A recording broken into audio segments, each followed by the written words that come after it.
Moi, j'avais aucune chance pour réussir dans un pays comme la France.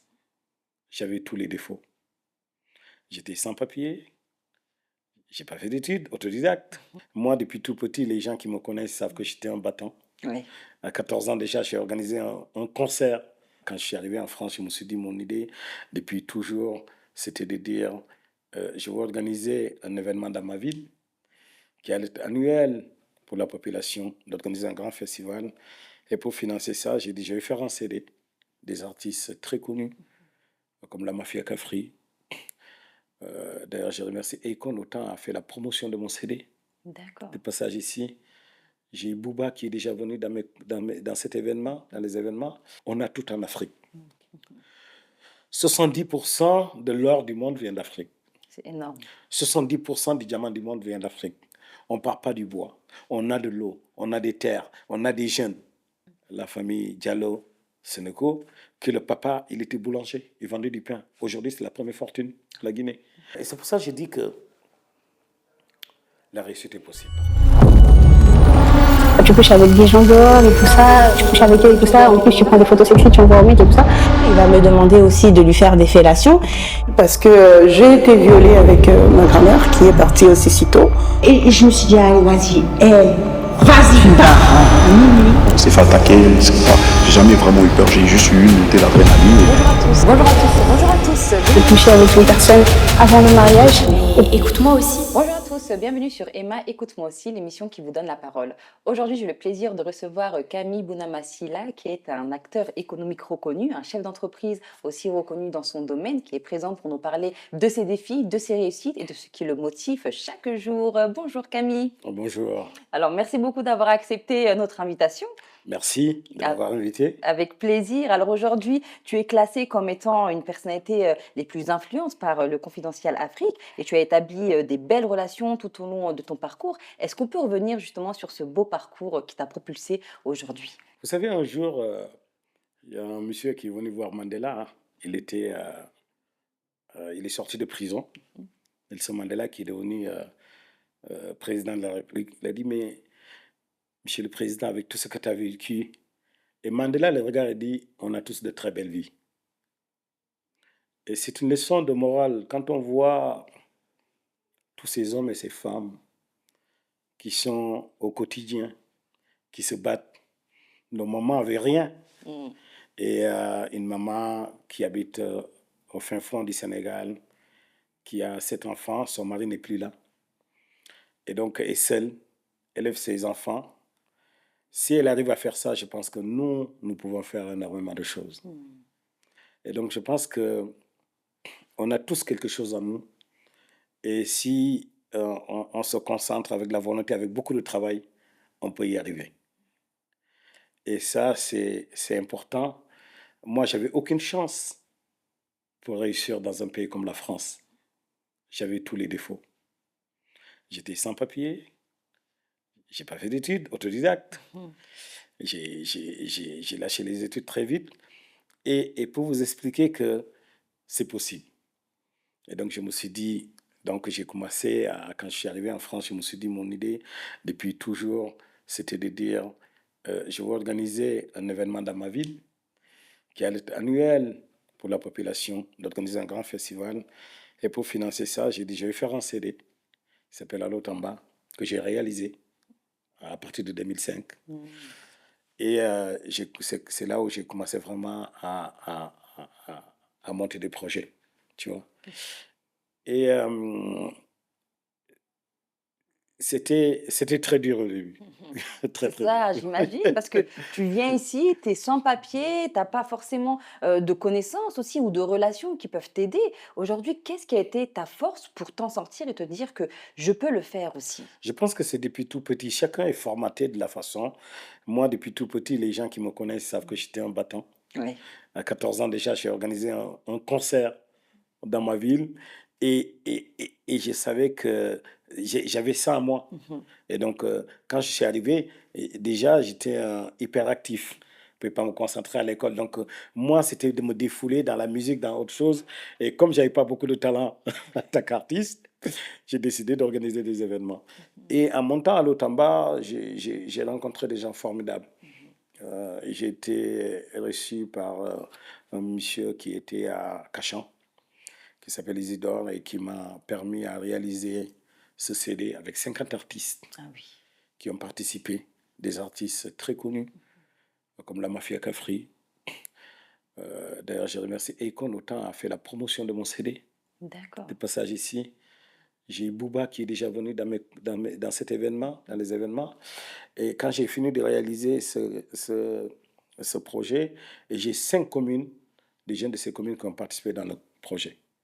Boson, Cachan, Cherzy, Villeneuve-la-Garenne et La Courneuve. Et donc, ça m'a donné une ouverture dans les quartiers. Et j'ai organisé mon premier concert à l'UNESCO, à Paris. Et le lendemain, les gars du Parisien étaient venus. Et ils ont fait un article pour dire que le rap a l'assaut de l'UNESCO. Waouh. Et j'étais le premier à dire, à amener dans la grande salle de l'UNESCO des rappeurs qui étaient là pour faire un événement de 14h à 19h sur le hip-hop Waouh. et sur le thème Malotamba. C'est un très beau parcours, inspirant aussi. Par rapport justement au contexte familial dans lequel tu as grandi, est-ce qu'autour de toi, tu avais des exemples aussi de personnes entrepreneuriales comme ça, ou c'était inné? Oui, en fait, je pense que c'est comme quand vous arrivez dans une famille, le grand est footballeur ou il est sportif, tout le monde. Moi, c'est vrai que j'avais un grand frère qui était militant, qui habitait en France, et mon père était militant. D'accord. Mon père, quand il était jeune, il a créé une association qui s'appelait Midi Moins le quart. D'ailleurs, mes parents, ils ont adopté plus d'une vingtaine d'enfants Waouh, ok. au Sénégal. Tout le monde venait, mon papa était policier. Après, il s'est converti pour être policier. Et ma mère aussi, ils étaient beaucoup dans le social et j'ai grandi dans cet environnement. Et c'est ça aussi qui t'a accompagné, du coup, tout au long de ta carrière, parce qu'on retrouve beaucoup aussi cette envie d'aider les autres, aussi peut-être les populations les plus démunies ou celles qui sont un peu marginalisées. Il y a vraiment cette volonté de ta part de les mettre en avant et de les aider aussi. Aujourd'hui, le constat est très simple. Si aujourd'hui, moi, je m'engage par rapport à l'immigration, par exemple, on parle de l'immigration. Aujourd'hui, vous avez vu tout ce qui se passe. Oui, Nos grands-parents, ils sont venus en France, ils ont fait la guerre pour la France. Ils sont retournés avec rien du tout. c'est vrai. Nos tontons sont venus, ils ont construit ce pays. Ils ont créé des lois pour expulser les gens. Moi, les gens me rencontraient dans la rue où j'avais pas de papier, j'ai monté des projets dans les quartiers, ils me disaient, mais comment tu fais? J'ai dit, je trouve que moi, je n'ai pas de problème. Pourquoi je n'ai pas de problème? Parce que j'étais pas, je me sentais pas exclu de la société. Pourquoi? Parce que je me considérais déjà comme Sénégalais. Et je trouve que les jeunes Français noirs et arabes et les jeunes Français de la diversité font partie des jeunes les plus maltraités de la société française. Ils vont en Afrique, on les prend pour des étrangers. Ils viennent en France, on les prend pour des étrangers. Comment vous voulez que les gens ils puissent s'intégrer à cette manière? Et puis la France, c'est une chance qu'ils ont d'avoir cette diversité aujourd'hui. Regardez autour de nous. Et jusqu'à présent, et ce qui me désole encore, on est au XXIe siècle. Le monde est devenu un village. L'année dernière, j'ai fait 20 pays, grâce à Dieu. Et je vois qu'ici, quand on arrive, les mentalités régressent. Régresse. Ça régresse. Le monde est devenu un village. On se parle, on se côtoie. Et c'est juste en France, quand on arrive, on voit que les mentalités régressent. Et c'est dommage pour la France. Parce que, je vais vous dire, c'est une chance que la France, ils ont. D'avoir des Noirs, des Arabes, d'avoir ce métissage, d'avoir des jeunes dynamiques. Et après, ce qui me désole encore plus, c'est que on a une population qui est vieillissante ici. C'est de l'hypocrisie par rapport à l'immigration. Il y a une poignée de gens qui viennent, une minorité qui viennent, alors que la population est vieillissante. On a besoin de cette jeunesse qui vient d'Afrique. C'est un apport aussi, c'est une force aussi en termes de compétences, en termes de solidité économique aussi, parce que les étrangers qui viennent, ils apportent aussi, économiquement parlant, un atout et un avantage. Vous savez, un jour, j'ai fait un débat avec un gars du Front National. Je disais, écoutez, il y a un problème dans ce pays. C'est que vous confondez l'éducation de vos enfants dans les quartiers qui sont français, que vous avez raté, et l'éducation d'un jeune qui vient d'Afrique. Ces jeunes, ils arrivent, ils sont exploités par des négriers du XXIe siècle. OK? Ils ne paient pas de charges. On les emploie au noir. Et la France en a besoin. Ils sont dans les bâtiments, dans les restaurants, c'est qu'ils sont partout.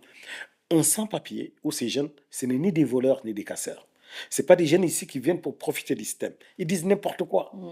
Il y a un amalgame, en fait. Exactement. Et ils n'ont pas compris. Et tant qu'ils ne dissocient pas deux choses, leurs enfants français, qu'ils soient noirs, arabes, ils sont quand même français. Ils connaissent que la France. C'est vrai. Ils n'ont pas forcément d'attache, en plus, dans leur pays d'origine. Et le métissage, c'est une bonne chose pour eux.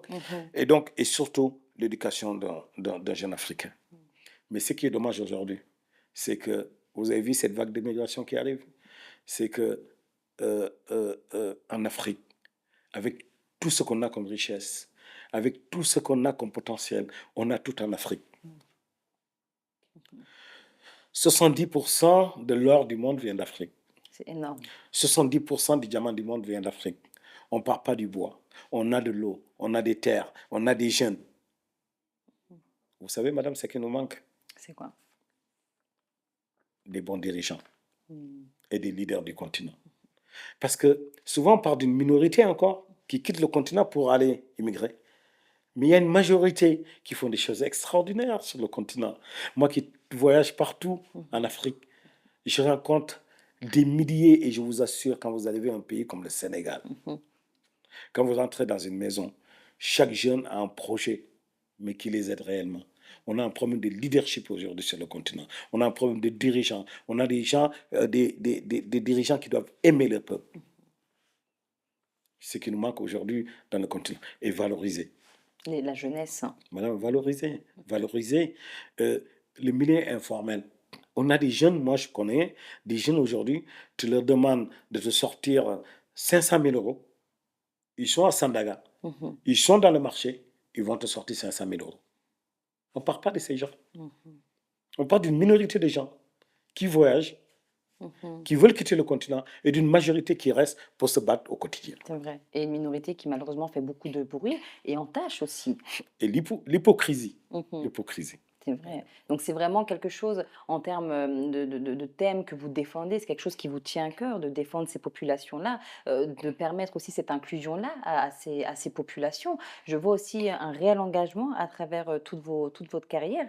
Vous êtes aujourd'hui un exemple inspirant avec un parcours qui est quand même exemplaire. Est-ce que tu peux revenir sur comment est-ce que tu as acquis, parce que tu es autodidacte, comment est-ce que tu as acquis tes connaissances? Ben, écoutez, c'est très simple. En montant des projets, je me rappelle après, en 2007, j'ai lancé un projet avec Arte qui s'appelle Arte Cité. Un tremplin pour le talent des cités en partenariat avec la chaîne de télévision Arte. Et après, j'ai monté à la Foire de Paris le salon des cultures urbaines. Et en 2009, j'ai rencontré Jeannette Boukrab et Benoît Lombrière qui m'ont amené, qui était ministre chez Sarkozy, et qui m'ont amené à l'Élysée. Et Sarkozy m'a donné mes papiers. Et en montant ces projets, je ne les avais pas, mais ça, moi, je les avais. J'ai les papiers sénégalais. J'arrivais à contourner, à les démontrer qu'il y a des millions de jeunes Africains qui sont là. Des milliers de jeunes Africains qui sont exploités par des gens et qui n'ont pas de papier. Et la France ne dit rien. Et c'est ce qui est dommage, madame. Mais vous savez, et moi, je suis triste des fois. J'imagine. Je suis triste de tout ce que je vois sur le continent. Tous ces milliers de morts qui traversent pour venir. Écoutez, si c'était à refaire, moi, je resterais sur le continent et travailler. Ah oui. Pourquoi? Parce que la plupart de nos milliardaires au Sénégal, c'est des autodidactes. Ils sont des autodidactes.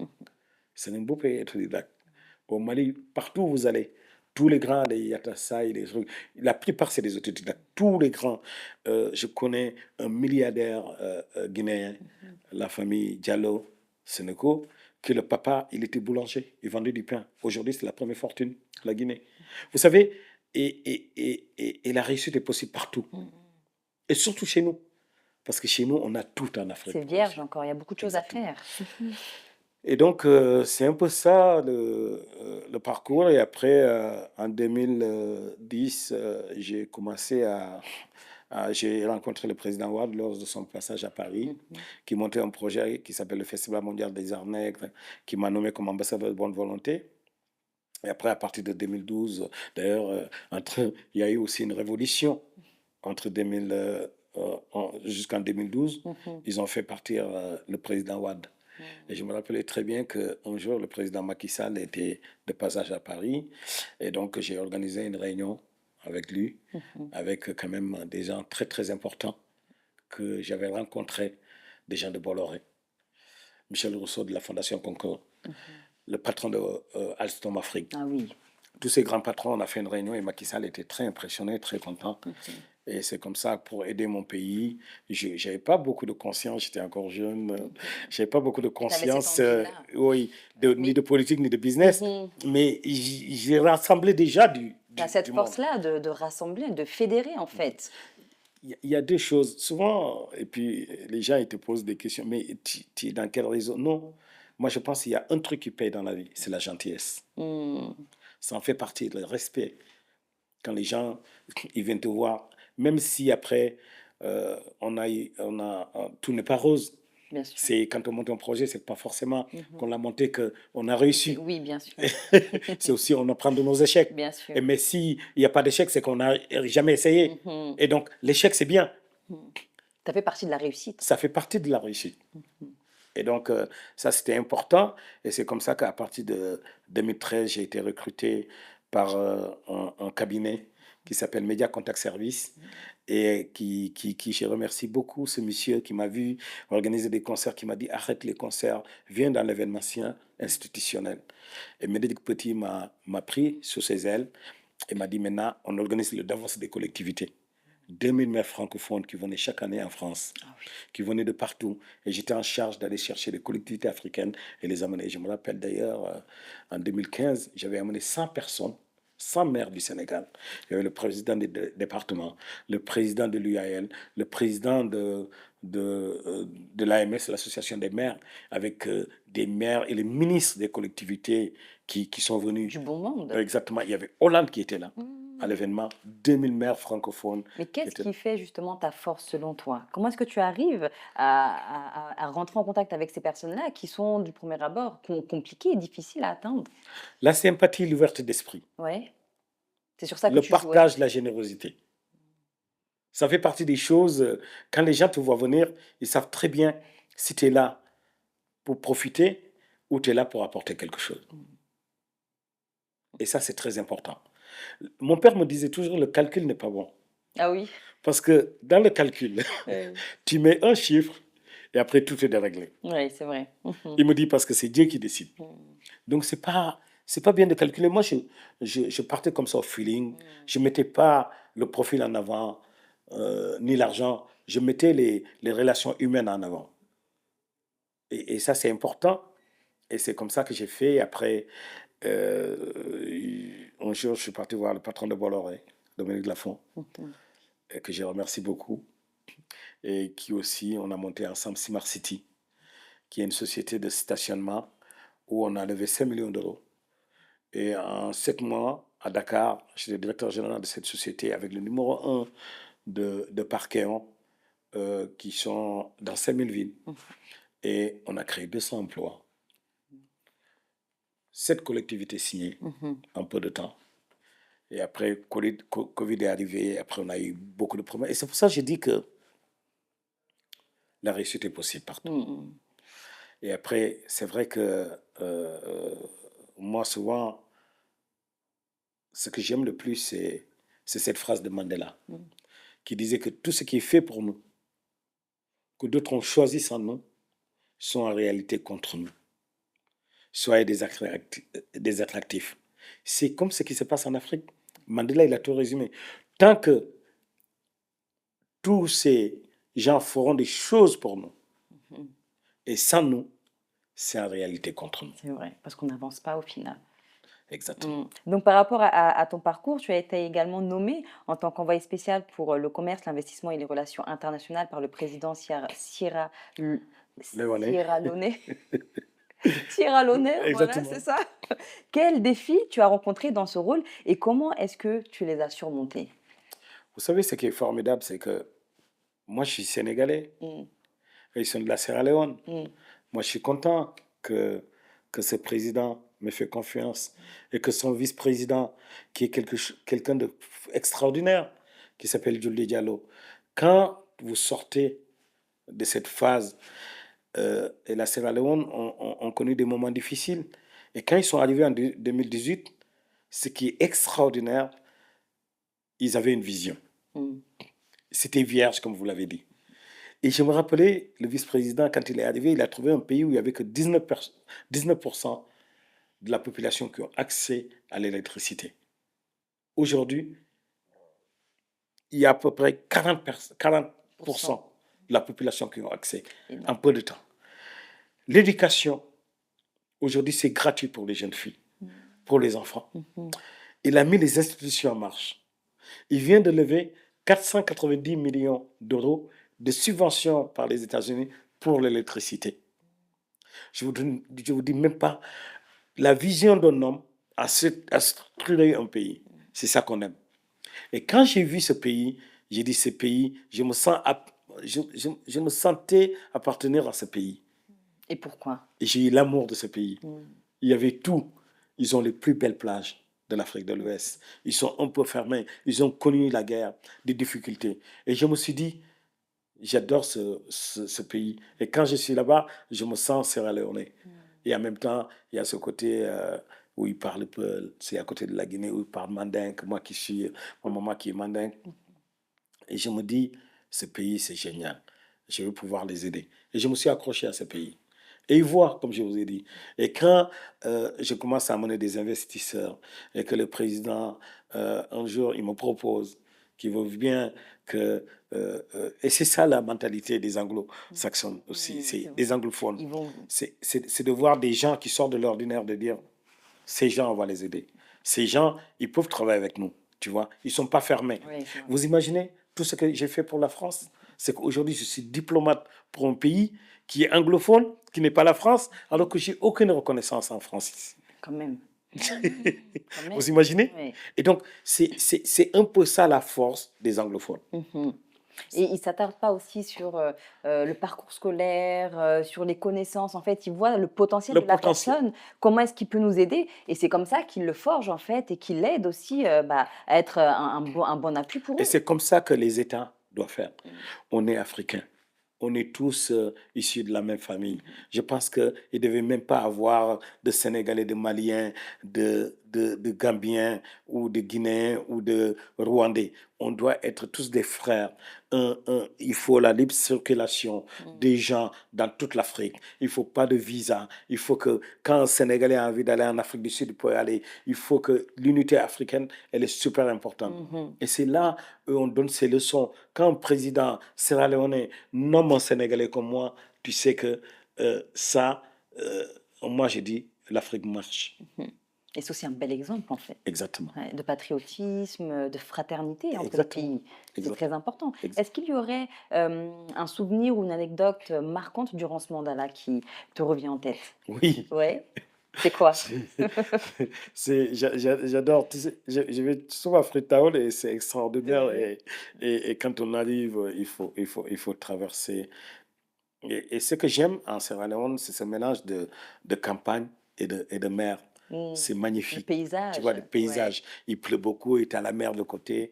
Et non, j'ai vécu des moments formidables. J'aime aussi quelque chose. J'aime manger. C'est le seul pays où tu trouves aujourd'hui des langoustes de 2 kilos, tu sais. Donc, c'est un beau souvenir. Je ne vais pas juste pour le langouste, mais je dis que non, c'est un beau pays. C'est encore vierge, c'est encore fermé. Et j'adore. Quand je vais là-bas, je remercie d'avoir le vice-président. Je passe des bons moments avec lui. Il a une vision. Il a envie de faire. Il se donne tous les moyens. Il travaille du matin au soir, restructurer un pays qui est en difficulté. Il y a quand même 8 millions, plus de 8 millions d'habitants. C'est un pays avec un grand potentiel minier, plein de choses. Non, mais moi, je suis assez content d'appartenir, de dire que je ne suis pas que sénégalais. Oui. Ma maman, elle est malienne. Ma grand-mère vient de la Guinée. Moi, je suis sénégalais. J'ai un passeport diplomatique sierra-léonais. C'est ça l'Afrique. C'est incroyable le combo. Je suis juste africain. Ouais. C'est ça. C'est un très beau message aujourd'hui que tu fais passer. Tu as été également fondateur de Smart City Africa, comme tu l'as dit précédemment. Comment est-ce que cette entreprise, elle a contribué au développement économique et local du Sénégal? Écoutez, c'est aujourd'hui, je pense que c'est important, c'est un projet pour les collectivités. Le parking, les déchets, Les collectivités, quand on est arrivé avec Smart City, ça existe déjà. Les collectivités africaines, ils font tous les mairies, ils font tous le parking, mais c'est pas bien organisé. Donc il y a toujours, c'est ça l'Afrique en fait. Il y a beaucoup de jeunes qui sont dans la rue, qui vivent de ça. Et nous, quand on est arrivé, on a essayé d'organiser les choses, de signer des PPP. Avec les collectivités, on signait des PPP de 20 ans, avec les collectivités de 15 ans des fois. Et donc, du coup, on faisait la gestion de nos parkings. On amenait les horodateurs on mettait en place des équipes qui, dès que vous arrivez, vous gardez, vous payez. On mettait les équipes de sabots, mais on mettait aussi la fourrière en place pour nettoyer les villes. Et je me rappelais, c'était mon plus grand défi, c'était en 2020, 2021, avec le ministre de l'Urbanisme. On a dégagé Dakar des épaves. Bah, tu es arrivé, tu voyais des épaves qui sont là depuis des années. Les gens, ils laissent. Et moi, je me rappelais, j'avais juste une petite fourrière municipale à la Médina. J'ai plus de 300 épaves que j'avais mis. Vous imaginez? C'est énorme. C'est que le nombre dans une commune.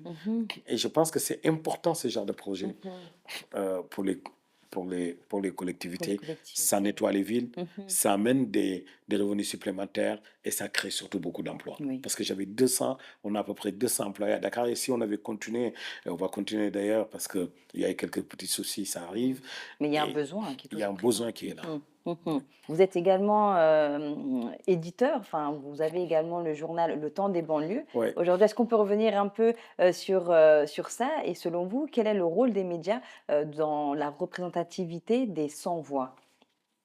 Écoutez, c'est ça le problème, c'est qu'en montant tous ces projets, je voyais qu'en France, que je n'avais pas du tout de visibilité. Ouais. Et des gens comme moi, il y en a des milliers, même des millions, qui sont des entrepreneurs, qui font des choses extraordinaires en France, Mais qu'on ne à voit pas. cause de leur couleur. On ne les voit pas dans les médias. Il faut être le fils de tel. Le fils pour passer dans une émission de France 2 qui parle de médias, où il faut sortir un bouquin pour qu'on t'invite.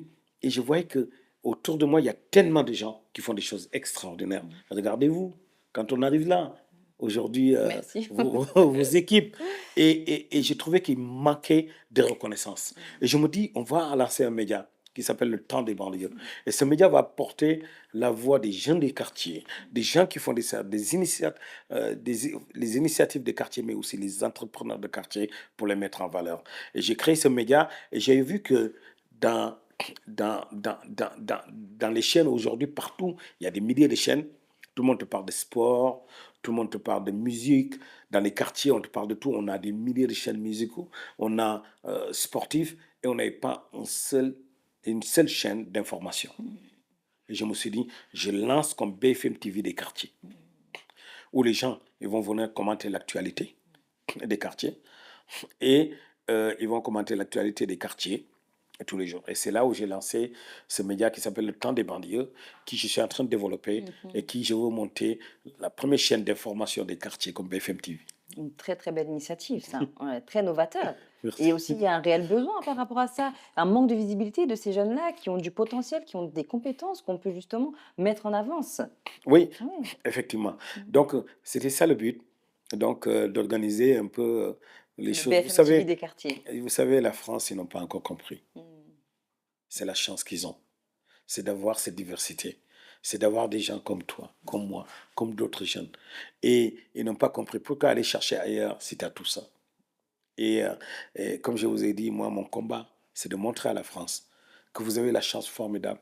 C'est d'avoir cette diversité. Et vous dites, cette diversité, vous s'en servez. Combien de jeunes Français quittent la France pour aller aux États-Unis? Combien de jeunes Français quittent la France pour aller à Londres? Combien de jeunes Français aujourd'hui sont au Maroc? Combien de jeunes Français aujourd'hui sont à Dubaï? Combien de jeunes Français, je viens d'Arabie Saoudite il y a 2 semaines, combien j'ai rencontré des milliers de jeunes Français qui sont dans les quartiers, qui sont dans ces pays. Pourquoi? Ils sont mieux valorisés, ils sont mieux payés et au moins, ils se sentent même chez eux. Et c'est dommage que tous ces gens quittent la France pour partir. Alors qu'il y a un véritable potentiel aussi ici en France, si on est amené à être en partenariat, en fait. Gagnant-gagnant aussi. Oui, exactement. Et donc, du coup, ils ne comprennent pas. Et moi, comme je vous ai dit au début, j'ai l'impression que ce pays marche à l'envers. Mais vraiment. au XXIe siècle. Mhm. On rétrograde peut-être On en termes de rétrograde pensée. surtout, les mentalités rétrogradent. Et c'est dommage qu'aujourd'hui, on nous parle encore du Front National dans ce pays. Mhm. C'est vrai. Alors, tu es également auteur du livre L'essentiel, c'est d'essayer, qui va sortir incessamment sous peu, Ouais, c'est ça? exactement, dans Voilà. quelques jours, ouais. Ouais, exactement. Sur Amazon. Ouais, sur Amazon, c'est ça. Donc, ça reflète un peu votre philosophie de vie, votre parcours aussi entrepreneurial que vous avez réussi à retranscrire dans cet écrit-là. Qu'est-ce qui vous a poussé à écrire aujourd'hui et quel message tu souhaites passer dans ce message-là? Vous savez, c'est très difficile quand on rencontre quelqu'un, comme on vient de faire une émission, de dire j'ai fait ça, j'ai fait ça, j'ai fait ça, j'ai fait ça. Oui, c'est vrai. Et quand vous êtes simple, vous rencontrez quelqu'un. Moi, je me rappelle très bien quand je montais le projet avec Articité. J'étais dans le métro, j'avais un flyer et la personne m'a regardé, m'a dit ça c'est quoi? J'ai dit j'organise un concert à la Foire de Paris. Ah bon? Vous? Ah oui. Je suis en casquette, je suis en jean. Simple. Ouais. Simple, il te dit c'est pas possible. Et quand tu rencontres des gens, tu dis hier, j'arrive dans ma cité, j'ai dit vous savez, hier, j'ai dîné à l'Élysée, j'étais avec Sarkozy. Mais c'est pas vrai, c'est pas possible. Il est avec nous. Mm. Et il peut pas. Et quand je montre les photos, ils disent ah bon, mais t'es qui C'est toi? vrai, ouais. Non, mais les gens sont impressionnés. Et moi, par tout ce parcours, tu peux rencontrer des gens. Et heureusement, il y a un outil formidable aujourd'hui qui sont Google ou les réseaux, où les gens ils vont taper, ils vont voir ah oui, quand même. Il est diplomate, il vient des quartiers. Aujourd'hui, il n'y a pas beaucoup de jeunes qui n'est pas formé, qui n'a pas fait de diplomatie, C'est vrai. qui est diplomate. Il vient des banlieues. Il est chef d'entreprise. Il a 200 employés. Je le vois dans le métro. Oh non, mais c'est pas possible. On n'y Et donc, croit pas, quoi. j'ai dit, je vais faire un livre qui va montrer tout ce que j'ai monté, mais aussi mettre les images. Et dans mon livre, il y a beaucoup de photos. Tout ce que j'ai fait. En guise de preuve, un peu. Exactement. En guise de preuve, à montrer que, vous avez vu, oui, quand quelqu'un vous parle, vous pouvez le croire. Et c'est pas parce qu'on est différent, comme on n'est pas comme les autres, qu'on a tous des manquements quelque part. Aujourd'hui, moi, vous me parlez des finances, je connais pas grand-chose. Vous me parlez de montage de projet, je vais vous montrer n'importe quel projet. Et puis, j'ai les idées, je peux les mettre en place. En fait, c'est là où il faut qu'on soit unis. Parce que chacun amène sa pierre à l'édifice. Et on peut s'entraider à faire des choses. Et ce livre permettra à, quand tu l'ouvres, tu vois, Camille, il a fait Articité, voici les images. Il a fait Le Temps des bandits, voici les images. Il a monté 20 projets, voici. C'est génial. Et quand les gens ils voient les images, oui, ils vont sur Google tout de suite, les gens se renseignent. Oui, ils m'appellent tout de suite derrière. Bon, mais t'es conseiller du président, mais t'es ça, t'es ci. En fait, c'est là où je voulais avoir une carte de visite. J'ai dit, je vais donner ce livre et aussi donner espoir à des jeunes. C'est ça. Vous avez vu, je suis arrivé, j'étais à la rue, je n'avais pas de formation, je n'avais pas de papier. Aujourd'hui, je suis diplomate. C'est possible. C'est incroyable, un très beau parcours. Il y a un très beau message aussi d'espoir, toutes les personnes qui vont regarder cette vidéo. Exactement. Un espoir peut-être qui se perd de plus en plus, avec des réalités qui sont de plus en plus difficiles. Oui, vous savez, c'est en fait ça. Moi je me rappelle très bien de cet homme politique quand je travaillais pour Media Contact Service un jour. Il m'a vu, j'avais amené, à chaque fois que je partais, j'organisais tout. Et un jour, il m'appelle, il me dit, Camille, tout ce que ces gens ils font, tu peux faire la même chose. J'ai dit, bon. Il me dit, mais t'as tout. C'est toi qui amènes les gens, c'est toi. J'ai dit, il me dit, non, tu peux faire. Et 3 mois après, j'ai organisé un grand forum au Parlement européen. Et 1 an après, j'ai organisé un très grand forum pour les femmes, le Forum Women, à l'Assemblée nationale française et à l'Interallié. J'avais 200 femmes les plus puissantes de France qui étaient là. Incroyable. Elisabeth Moreno, Chantal Thomas, Michel Cotta, des ministres marocaines, des femmes, 3 anciennes premières dames qui étaient là à l'Interallié, à l'Assemblée nationale en France en 2019. Donc, c'est possible. C'est possible. Tout est possible dans la vie. Il faut y croire. Et se donner les moyens. Et après, souvent les gens ils me disent, tu as de la chance. Mais la chance, il faut la provoquer. Est-ce que c'est vraiment de la chance? C'est aussi beaucoup de travail derrière. C'est ça. Qu'on ne voit pas. Exactement. Ça aussi. Beaucoup de chance derrière. Et après, chacun est formaté comme il veut. Moi, tout petit, j'avais beaucoup de difficultés aussi parce que c'est là où, si demain je dois montrer quelque chose en Afrique, c'est d'aider tous ces jeunes Moi, on m'a détecté en France que j'étais hyperactif. Mm. Je n'arrivais pas à me concentrer à l'école. Ils ne comprenaient pas pourquoi je ne pouvais pas me concentrer à l'école. Quand on me mettait à l'école, je sortais, j'allais marcher parce qu'il fallait que je me libère. Et il y a beaucoup de jeunes qui sont comme ça, et même beaucoup de jeunes qui sont autistes aujourd'hui. On a du mal à les aider en Afrique. Et mon rôle aussi, c'est de dire qu'il y a des hyperactifs, tu vois, des jeunes, ils se défoulent dans certaines choses, dans le sport, dans la musique, dans plein de choses. Et c'était important. Et moi, la façon dont je me défoulais, c'était de sortir et de marcher. OK? Et les parents t'engueulent, tout le monde te fera, ils veulent que tu réussisses. Mais sauf qu'on ne comprend pas réellement ta maladie et ce que tu as. C'est ça, exactement. Et c'est aussi très important comme message, à savoir qu'aujourd'hui, c'est pas parce qu'on rentre pas dans les cases que Exact. la société nous impose que ça veut dire qu'on est voué à l'échec. Au Exactement. contraire, il faut avoir peut-être un accompagnement plus personnalisé pour ces types de personnes-là, qui sont normales, tout comme les autres, mais un accompagnement un peu plus personnalisé pour les aider aussi à comprendre, à savoir, à se connaître davantage et savoir que peut-être que le milieu scolaire, pour ces jeunes-là, n'est pas fait pour eux. Donc, les orienter vers d'autres activités, Oui. vers d'autres perspectives d'évolution. Exactement. Alors, est-ce que tu aurais un dernier message à faire passer à la jeunesse, par exemple, Camille? Vraiment, merci déjà de votre invitation. Avec plaisir. J'étais ravi de partager ce moment avec vous, avec une équipe aussi dynamique. Bien sûr que dans mon bouquin, je demande à tous mes amis qui veulent quelque chose d'aller acheter mon bouquin et ils vont comprendre que l'essentiel, c'est d'essayer, c'est important. Donc j'ai ce message que j'ai écrit, ça c'est vraiment la conclusion de mon livre. Je disais que j'apprécie la liberté des jeunes. Notre combat mal compris après les émeutes. Les jeunes et les femmes expriment leur colère, manifestent leurs sentiments qui sont bien vivants. Ce sont des citoyens qui acceptent leurs conditions humaines, qui portent leurs problèmes en eux. Les mamans ont porté des présidents, des footballeurs et des chanteurs. Mais je crains et redoute leur colère. Ils ont jugé Ben Ali, chassé Moubarak. Ils ont renversé le bien-aimé orateur Abdoulaye Wade, envoyé comparer en Côte d'Ivoire, craché sur le visage d'Ibeka Alpha Condé, de Laurent Gbagbo lorsqu'il a quitté la Côte d'Ivoire pour la haie, alors qu'il avait été acclamé. Ils ont contraint Macky Sall à faire ses valises tranquillement. Ce ne sont que des questions de temps et de procédure.